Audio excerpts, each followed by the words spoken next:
Assalamualaikum warahmatullahi wabarakatuh. Saya Lisa Syafitri dari Tadris IPA Fisika A UIN Imam Bonjol akan membahas materi biologi umum tentang materi kehidupan. Yang pertama, pengertian atom, unsur, molekul, larutan, dan aplikasi ikatan kimia yang ada dalam organisme hidup.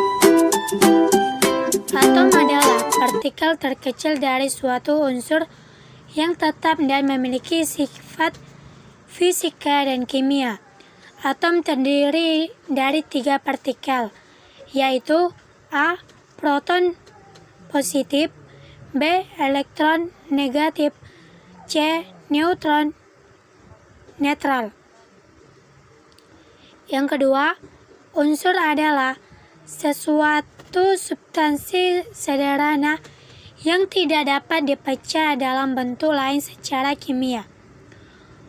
Molekul adalah gugusan elektrik netral yang tersusun dari 2 atom atau lebih saling berkaitan melalui ikatan kimia.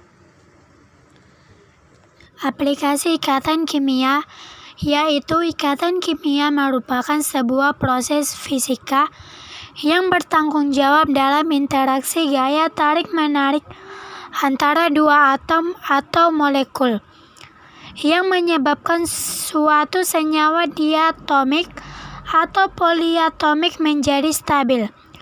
Contohnya pada proses pencernaan, merupakan proses kimia yang dipelajari dalam biologi dan diperlukan pengetahuan tentang struktur maupun sifat senyawa seperti karbohidrat, protein, lemak, enzim, dan vitamin.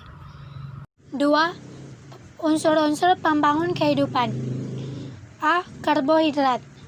Karbohidrat terbagi menjadi 3, yaitu monosakarida, gula sederhana, glukosa atau fotosintesis, fruktosa, buah, madu, dan sayuran.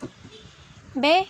Disakarida, 2 molekul sederhana menjadi 1, yaitu maltosa, gula pada biji,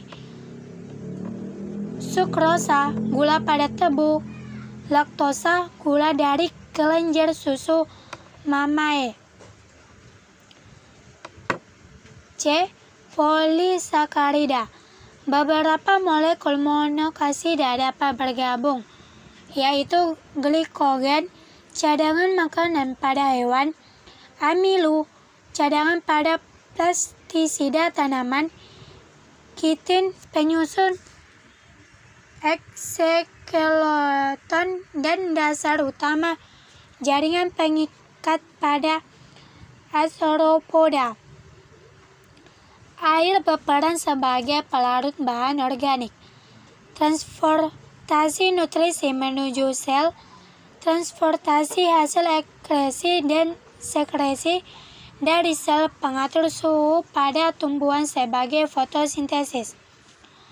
Bagian terbesar penyusun protoplasma, yaitu substansi dasar yang terdapat pada semua sel makhluk hidup. C. Protein. Protein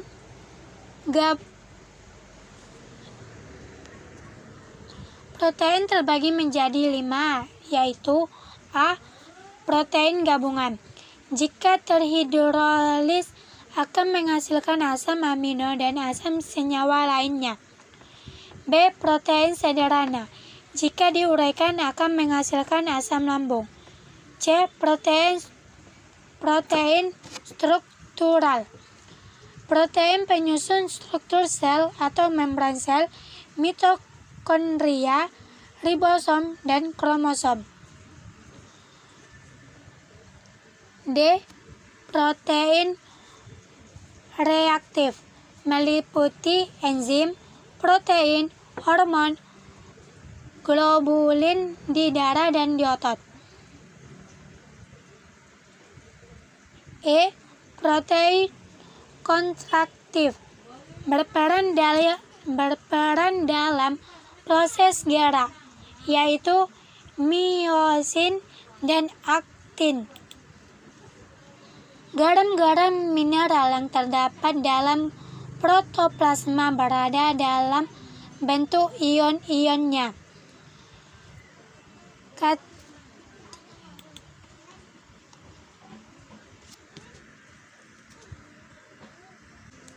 Ion-ion kation positif yaitu Na positif, K positif, Ca2 positif, Mg2 positif, Fe3 positif.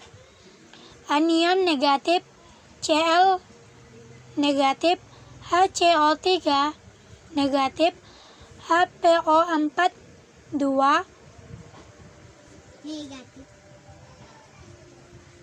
PO4-3, Ca2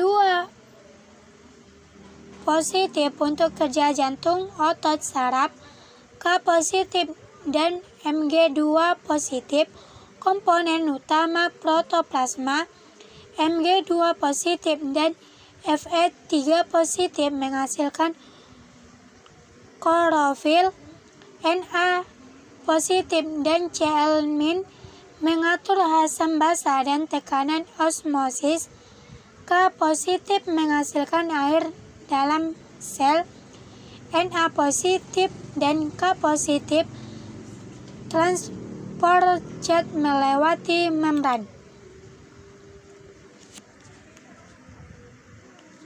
Lemak terbagi menjadi 3 yaitu lemak sederhana, tersusun dari 1 gliserol dan 3 asam lemak. Lemak jenuh, asam stearat. Lemak tidak jenuh, asam linoleat. Kedua, lemak gabungan tersusun dari asam lemak dan senyawa lainnya. Fosfolipid, glikolipid, lipoprotein, karotenoid. Turunan ketiga, turunan lemak. Lemak yang mengalami hidrolisis dan reaksi enzimatis. Steroid bisa mengangkut lemak dari tumbuhan. Lemak jahat penyebab penyumbatan pembuluh darah. Materi ketiga, fungsi dan karakter air yang menopang kehidupan. Semua kehidupan ini sangat tergantung pada air, karena merupakan komponen utama dalam sistem kehidupan air. Air mempunyai berbagai macam fungsi, yaitu A. Air sebagai pelarut yang baik. B. Air sebagai pengatur pH. C. Air sebagai pengatur suhu. Keadaan air yang sangat banyak di bumi merupakan alasan mengapa bumi ini dapat ditempati organisme. Materi kelima, makromolekul utama dalam sistem kehidupan. Ada 4 makromolekul utama yang dijumpai pada sistem kehidupan, yaitu 1. Karbohidrat. Kata karbohidrat berasal dari kata karbon dan air. Secara sederhana, karbohidrat didefinisikan sebagai polimer gula. Karbohidrat adalah senyawa karbon yang mengandung sejumlah besar gugus hidroksi. Karbohidrat adalah makromolekul yang terdiri dari monosakarida, disakarida, dan polisakarida. 2. Lipid. Lipid adalah makromolekul yang tidak larut dalam air. Yang termasuk ke dalam kelompok lipid adalah A. Lemak, B. Fosfolipid, C. Steroid atau kolesterol. 3. Protein. Protein merupakan suatu senyawa makromolekul yang tersusun atas atom C, H, O, N, dan S. Berdasarkan fungsinya, protein dibedakan menjadi dua kelompok besar, yaitu protein fungsional, kelompok enzim, dan protein struktural, yaitu protein yang menyusun bagian struktural dari dalam sel, seperti protein integral dan protein perifer yang menyusun bagian membran sel. Protein adalah makromolekul yang sangat penting karena dapat membangun bahan-bahan jaringan dari organ. Protein juga banyak fungsinya, antara lain A. Fiber, B. Asam amino, C. Hemoglobin, D. Hormon, C. Aktin dan miosin, D. otot, E. Enzim. 4. Asam nukleat adalah makromolekul yang mempunyai unit memproduksi dirinya sendiri dan membawa kode untuk mengatur seluruh aktivitas sel. Ada dua macam asam nukleat, yaitu ADN yang berfungsi sebagai berhubungan dengan sifat keturunannya dan mengendalikan semua bagian metabolisme di dalam sel. Dan asam ribonukleat RAN yang berfungsi untuk menerjemahkan translasi informasi genetik dari dasar DNA ke dalam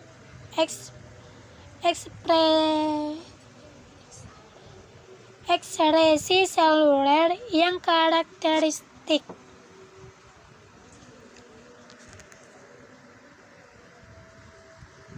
Materi ke-6, integrasi antara biologi atau sains dan Islam yang berkaitan dengan peran air dalam kehidupan.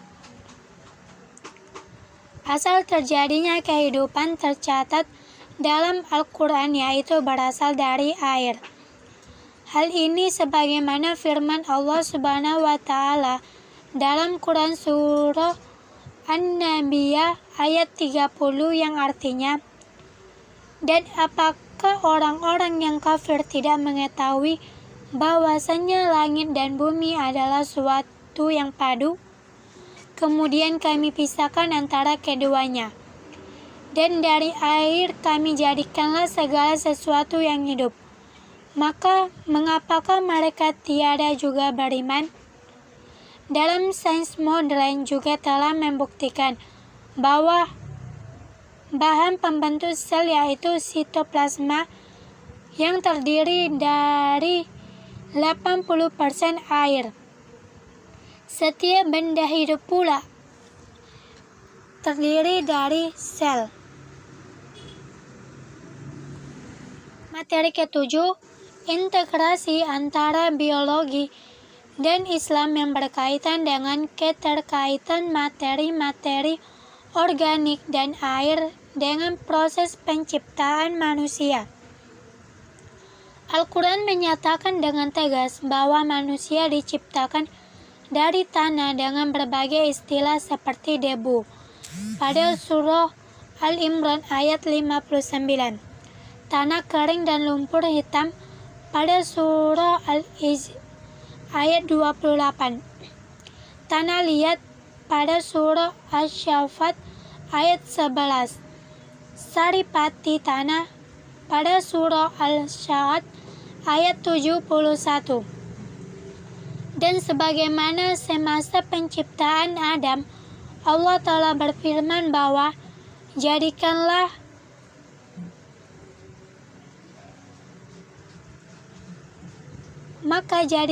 ia. Surah Al-Imran ayat 59. Oleh itu, proses kejadian manusia menurut Al-Quran adalah lebih sahih dan relevan karena mempunyai bukti yang kukuh. Setelah berpanduka pada surah Al-A'la ayat 1-3, penciptaan atau kejadian manusia terbagi menjadi 3 hal. Hal ini menjadi titik tolak kepada proses kejadian manusia dan menunjukkan tanda-tanda kemuliaan manusia.